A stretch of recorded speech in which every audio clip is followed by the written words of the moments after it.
საღამო მშვიდობისა. ჩამოხრჩობის ნაცვლად 6 წლიანი პატიმრობა მალაიზიაში ნარკოტრაფიკისთვის დაკავებულ დარეჯან კოხტაშვილს სიკვდილით აღარ დასჯიან. ქართული მხარე მოლაპარაკებებს 2 წლის განმავლობაში აწარმოებდა და საბოლოოდ მალაიზიის სასამართლოსგან ისეთ გადაწყვეტილებას მიაღწია, რომელიც ბევრს შეუძლებლად მიაჩნდა. ამ ეტაპზე მოლაპარაკება გრძელდება სასჯელის შესამსუბუქებლად იგივე ბრალდებით დაკავებული მეორე ქართველისთვის. მთავარი პროკურატურის წარმომადგენლები სიკვდილით დასჯის გაუქმებას ბაბუცა გორდაძისთვისაც ითხოვენ. კოხტაშვილის შემთხვევაში მიღწეული წარმატება იმედს აძლევს, რომ გორდაძის საქმეც სასჯელის უმაღლესი ზომის მოხსნით დასრულდება. თემას თამარ ბაღაშვილთან ერთად განვაგრძობთ. თამარ, საქართველოს ორივე მოქალაქე მალაიზიაში ერთნაირი ბრალდებით დააკავეს. რატომ გახდა საჭირო გორდაძის საკითხზე დამატებითი მოლაპარაკებების წარმოება?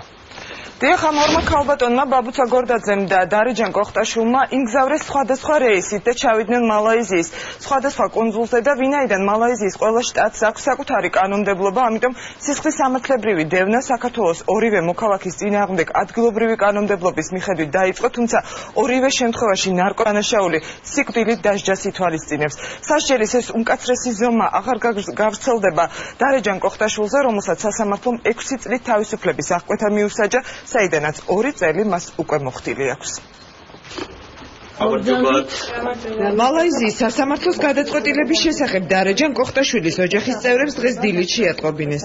2 წლიანი მოლოდინის შემდეგ მალაიზიაში დაკავებული საქართველოს მოქალაქის ოჯახმა გაიგო, რომ 37 წლის დარეჯან კოხტაშვილს სიკვდილით არ დასჯიან. ველოდებოდი, იმიტომ რომ იმდენი შრომა და იმდენი ენერგია გასია ყველამ და ყველანაირად და ყველაფერი, რომ ველოდებოდი, რომ სიკვდილით დასჯას გადარჩებოდნენ. ჩვენთვის ეს იყო მართლაც მოულოდნელი, დიდი სიხარული, რომელიც შვილებმა გავიზიარეთ და ესეთი ბედნიერი ალკახანი 2 წელი ალბათ არ ყოფილა, რაც იქა ეს დედიკო და დედიკოს გარეშე გატარებული დღეები, რა თქმა უნდა, კაშურება და საშინელება იყო. ახალი ინფორმაცია კოხტაშვილის ოჯახის წევრებს მთავარი პროკურატურის წარმომადგენლებმა გადასცეს. ჩვენ ყველანაირად ვცდილობდით, რომ თქვენს გვერდზე ყოფილიყავით და ამ ჩვენმა მცდელობებმა გამოიღო ეს სასიხარულო შედეგი, რომ ყველაზე მთავარი რაც არის, ანუ სიცოცხლე, ეს არის გადარჩენილი. დარეჯან კოხტაშვილის ოჯახმა სასამართლოს გადაწყვეტილების შესახებ საგანგებო ბრიფინგის გამართვამდე ზუსტად 1 საათით ადრე გაიგო. მედიისთვის დახურული მოლაპარაკებების დეტალებზე მთავარი პროკურორის მოადგილემ დავით საყვარელიძემ დღეს პირველად ისაუბრა. საპროცესო შეთანხმება ნარკოტრაფიკში ბრალდებულთან გუშინ გაფორმდა. ჩვენი 2 წლიანი აქტიური მუშაობის და მცდელობის შედეგად მოხდა უპრეცედენტო რამ, ვიმეორებ უპრეცედენტო რამ და ჩვენ შევძელით დაგვერწმუნებინა მალაიზიელი კოლეგები დაცვის მხარესთან ერთად, ბუნებრივია, რომ გამოეყენებინათ ჩვენი მოქალაქეების მიმართ უფრო მსუბუქი სასჯელი, კერძოდ ამას წლის 30 მარტს გაფორმდა საპროცესო შეთანხმება ერთ-ერთ ქალბატონთან, დარეჯან კოხტაშვილთან და სიკვდილით დასჯის ნაცვლად, ანუ ჩამოხრჩობის ნაცვლად, ამ უკანასკნელს საჯაროდ დანიშნა 6 წლით თავისუფლების აღკვეთა. უპრეცედენტო გადაწყვეტილება მალაიზიის სასამართლომ საქართველოს ხელისუფლებასთან მოლაპარაკებების შემდეგ მიიღო. მთავარი პროკურატურის გარდა მალაიზიურ მხარესთან კონსულტაციებში საგარეო საქმეთა სამინისტრო და საქართველოს მეგობარი ქვეყნებიც ჩაერთნენ. მალაიზიის სახელმწიფო მიუხედავად იმისა, რომ იგი ცნობილია თავისი ძალიან მკაცრი დამოკიდებულებით მსგავსი ტიპის სასჯელის მიმართ, მიუხედავად ამისა, გაითვალისწინა საქართველოს ხელისუფლების ინტერესი და ქართული ხალხის ინტერესი და გადადგა ეს გულისხმიერი ნაბიჯი ჩვენი მისამართით, რაც ალბათ კიდევ ერთხელ დასტურია იმისა, თუ რამდენად მნიშვნელოვანი და პატივსაცემი მოთამაშეა საქართველოს საერთაშორისო თანამეგობრობის თვალში. მალაიზიის კანონმდებლობა ნარკოდანაშაულისთვის ყველაზე მკაცრ სასჯელს ჩამოხრჩობის გზით სიკვდილით დასჯას ითვალისწინებს. დარეჯან კოხტაშვილი და ბაბუცა გორდაძე მალაიზიელმა სამართალდამცველებმა სწორედ ამ მუხლით დააკავეს. სასამართლო პროცესის შედეგი ქართული მხარისთვისაც მოულოდნელი აღმოჩნდა, თუმცა 2 წლის განმავლობაში პირდაპირი და არაპირდაპირი გზით უმკაცრესი სასჯელის შესასრულად მოლაპარაკებები არ შეწყვეტილა.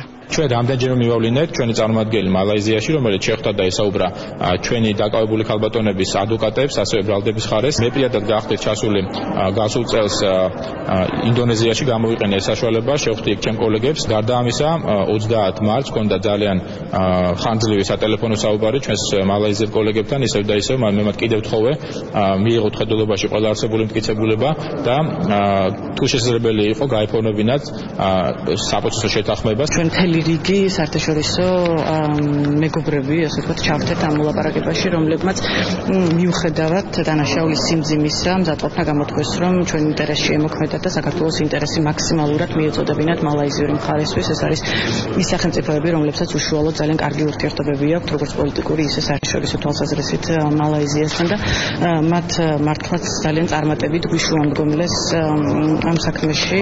მთავარი პროკურატურის და საგარეო საქმეთა სამინისტროს წარმომადგენლები მოლაპარაკებებს ახლა დარეჯან კოხტაშვილთან ერთად დაკავებული ბაბუცა გორდაძის საქმეზე განაგრძობენ, რომელიც ამ დროისთვის მალაიზიის ქალაქ კოტა კინაბალუს ციხეში იმყოფება.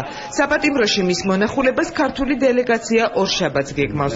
მათ საქმის ახალი მტკიცებულებები და დამატებითი მასალები ჩაიტანეს. პროკურატურის წარმომადგენელი ბაბუცა გორდაძის ადვოკატს დღეს შეხვდა.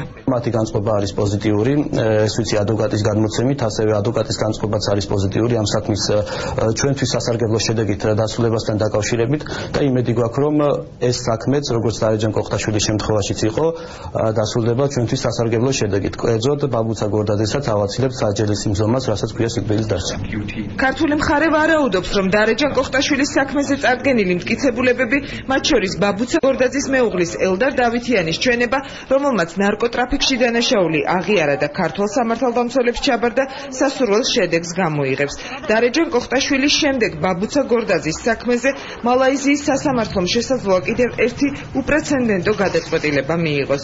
მალაიზიის კანონმდებლობაში ნარკოტრაფიკში დამნაშავეებისთვის სიკვდილით დასჯის გაუქმება თითქმის არ ხდება.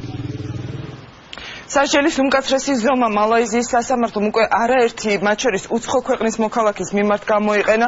ასე იყო შემთხვევები ამერიკის შეერთებული შტატების და დიდი ბრიტანეთის მოქალაქეების მიმართაც, მიუხედავად იმისა, რომ ძალიან ხშირად საკუთარი მოქალაქეების შეწყალების თხოვნით მალაიზიის ხელისუფლებას სწორედ ამ ქვეყნების პირველი პირები მიმართავდნენ.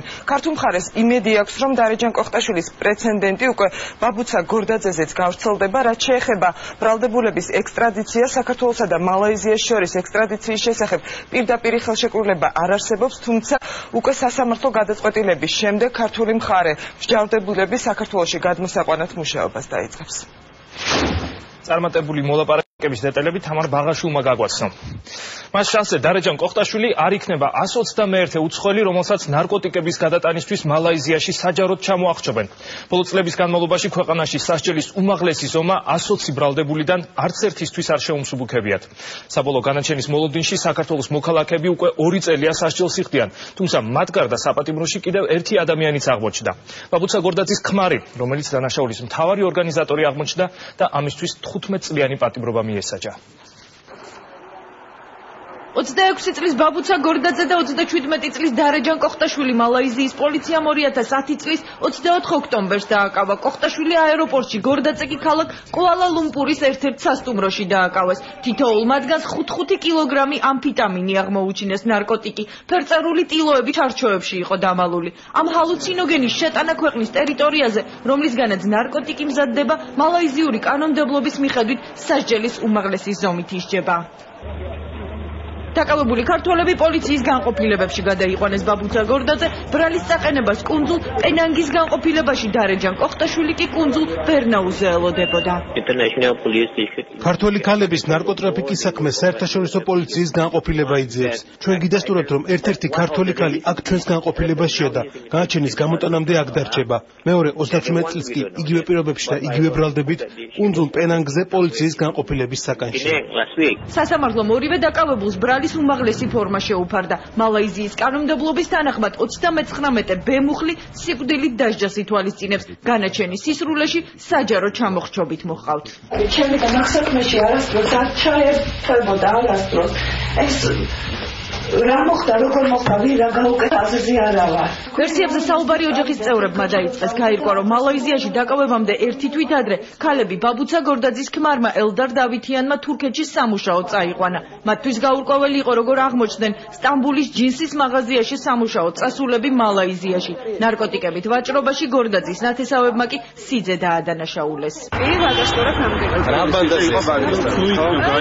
ნარკომაფია ესეთი არის, რომელშიც ჩემი ორი ქართველის დაკავებისთანავე საქმეში საქართველოს მთავარი პროკურატურა და საგარეო საქმეთა სამინისტრო ჩაერთო. მდგომარეობას ართულებდა ისიც, რომ საქართველოს მალაიზიასთან დიპლომატიური ურთიერთობა არ გააჩნია. უწყებით ხელმძღვანელი რამდენიმე დღის განმავლობაში ცდილობდა კოლეგასთან დაკავშირებას. მალაიზიის საგარეო საქმეთა მინისტრმა ყურადღებით მოისმინა ჩემი და ბატონი მოთაკის თხოვნა, თქვა რომ აუცილებლად გადამოწმებს ინფორმაციას კომპეტენტურ ორგანოებთან და იმ დროთაცვე დაგვეკავშირდება. დაკავებისთანავე იურიდიული დაყარების აღმოსაჩენად საქართველოს სახალხო დამცველის საერთაშორისო ორგანიზაცია Amnesty International-ს დაუკავშირდა. ბაბუცა გორდაძის და დარეჯან კოხტაშვილის ინტერესების დაცვა პროფესიონალმა ადვოკატმა დაიწყო. პარალელურად თურქეთიდან თბილისში დაბრუნდა ბაბუცა გორდაძის ქმარი ელზარ დავითიანმა პოლიციის განყოფილებას აღიარებითი ჩვენებით მიმართა. მან განაცხადა, რომ დანაშაულის ორგანიზატორი თავად იყო და ნარკოტიკების არსებობის შესახებ არც მისმა მეუღლემ და არც დარეჯან კოხტაშვილმა არაფერი იცოდნენ.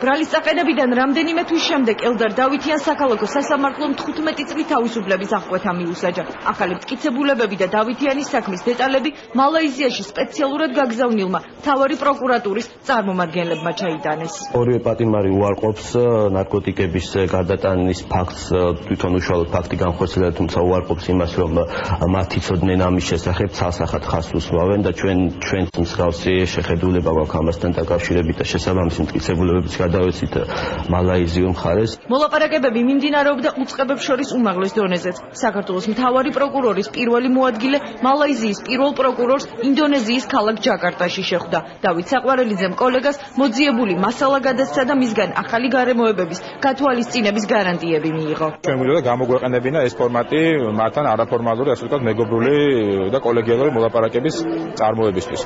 ჩვენ ვაკეთებთ ნამდვილად ყველაფერს იმისთვის, რომ ამ ეტაპზე რახან სიტუაცია არის ასეთი რთული, შეუნარჩუნდეს ამ ქალბატონებს სიცოცხლე. მე მათ დავპირდი და აღუთქვი, რომ რამდენიმე დღეში ისინი მიიღებენ ყველა საჭირო დოკუმენტაციას, რომელიც ამ დაგვეხმარება ჩვენ ამ მიზნის მიღწევაში. დაახლოებით 2 კვირის წინ ახალი გარემოებებიც გახდა ცნობილი. ადვოკატმა დაადგინა, რომ დაკავების მომენტში არც ერთ ქალს ნარკოტიკები თან არ ჰქონდათ. ასევე გაირკვა ისიც, რომ ჩანთა, რომელშიც ფერწერული ტილოები იდო, უცნობმა პიროვნებამ ბაბუცა გორდაძისა და დარეჯან კოხტაშვილის სახელზე ჯაკარტიდან ამანათით გაგზავნა. არსებობს პოლიციის მიერ გადაღებული ფოტოები, სადაც თარიღი და დრო დაფიქსირებულია. ასევე გვაქვს სამგზავრო დოკუმენტაცია, რომელთაც დასურდება, რომ დაკავებისას ბაბუცა გორდაძეს ამფეტამინით სავსე ჩანთა არ გადაქონდა. მოპოვებულმა მტკიცებულებებმა და საქართველოს მთავარი პროკურატურის 2 წლიანმა მუშაობამ საბოლოოდ შედეგი გამოიღო. მალაიზიის მთავრობამ და სამართალდამცავმა უწყებამ უპრეცედენტო გადაწყვეტილება მიიღეს. ცნობილია, რომ ბოლო რამდენიმე წლის განმავლობაში მალაიზიაში სიკვდილით 120 უცხოელი მოქალაქე დასაჯეს. ბრალი და შესაბამისად სასჯელი მალაიზიელმა პროკურორებმა არც ერთ მათგანს არ შეუმსუბუქეს. გამონაკლისი გამოდგა დარეჯან კოხტაშვილის საქმე. საქართველოს პროკურატურა მოლაპარაკებებს ბაბუცა გორდაძესთან დაკავშირებითაც აწარმოებს.